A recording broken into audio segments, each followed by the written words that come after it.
Does hearing loss cause dementia? By Evan Grolley, AUD, CCC-A. A lot of attention has been paid over the last few years to a series of studies that have shown a correlation between hearing loss and cognitive decline.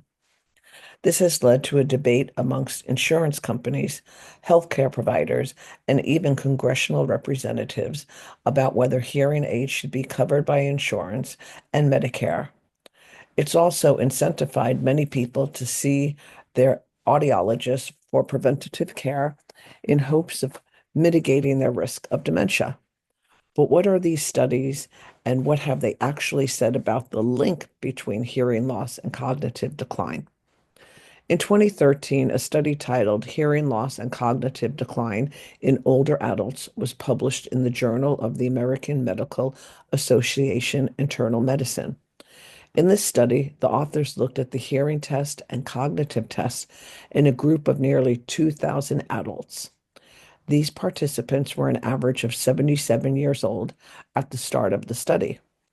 The authors followed these participants for 12 years in what's known as a longitudinal study, meaning the same people were followed over an extended period instead of comparing results between different age groups.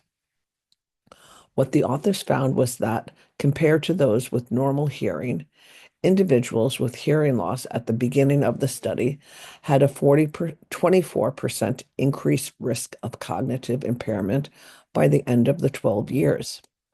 Additionally, the rate of decline and the risk of impairment increased as the severity of the hearing loss increased. So the study did show a correlation between hearing loss and dementia, and it also found a relationship between the severity of hearing loss and the likelihood of developing dementia.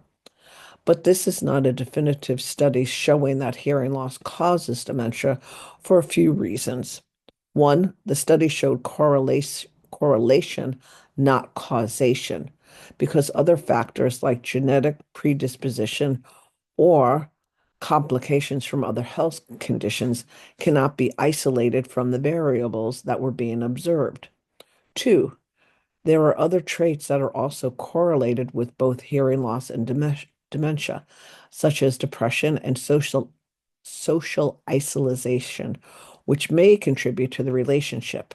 And three, the underlying mechanisms that led to that correlation remain unknown. As a result, the study led to further studies examining the relationship between hearing loss and cognitive decline. It also prompted audiologists to rethink the way we discussed hearing loss with our patients. Some took this as a marketing opportunity to stress the importance of hearing healthcare with physicians who they saw as downplaying the effects of hearing loss over many years. Others worked it into their counseling with their patients, letting them know that new research was showing hearing loss can have an impact on cognitive health. Some even began trying to expand their scope of practice by taking it upon themselves to conduct cognitive screenings when patients came for hearing tests. But the biggest shift came after some later studies not only confirmed the results, but suggested hearing aids and implants could mitigate the risk of hearing loss, leading to cognitive issues. In 2023, the same group was joined by researchers from 4 community study sites across the USA and published a new study that looked at the effects of hearing intervention, use of hearing aids or cochlear implants, on the risk of cognitive decline. They knew that their previous study that there was a correlation between hearing loss and dementia, but what they didn't know was whether using hearing aids or cochlear implants could help reduce the risk of dementia in the same population. This time, participants came from 2 groups. One, current volunteers in a cardiovascular health study who were already considered at higher risk of developing dementia, and two, new healthy volunteers.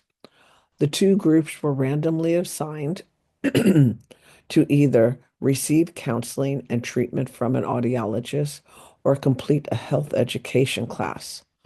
All four groups were followed up every 6 months and were reassessed at the end of the 3-year trial. While there was no significant difference in the 3-year cognitive change between the two control groups, high risk versus healthy, or between the control groups and hearing intervention groups overall, there was a significant difference between the high risk and healthy groups that received a hearing intervention. What they theorized this to mean is that hearing intervention might reduce cognitive changes in populations that are already at increased risk for cognitive decline. As you can see, there are a lot of variables that make the takeaways from these studies less direct than just hearing loss causes dementia or hearing aids prevent dementia. As with the analysis of many research studies, looking at the design is key to determining what we can really learn from it.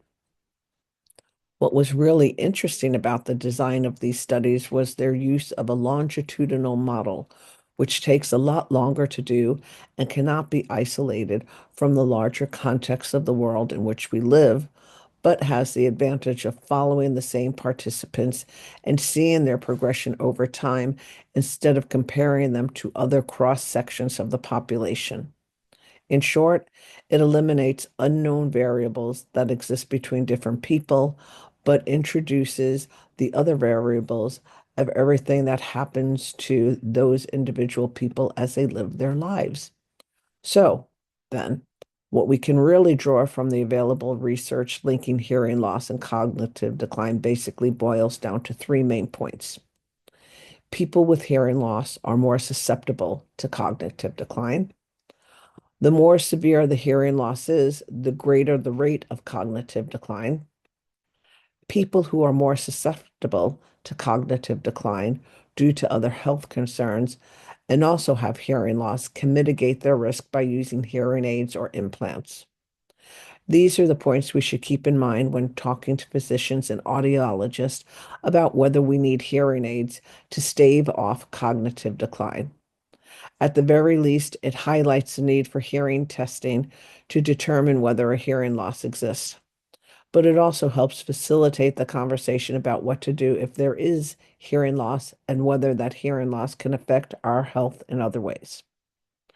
Evan Grolley, Au.D, CC-A, owner of Link Audiology, 360-551-4800. Link Audiology has 3 locations. They are in Vashon Island, University Place, and Silverdale, and can be reached at www.linkaudiology.com.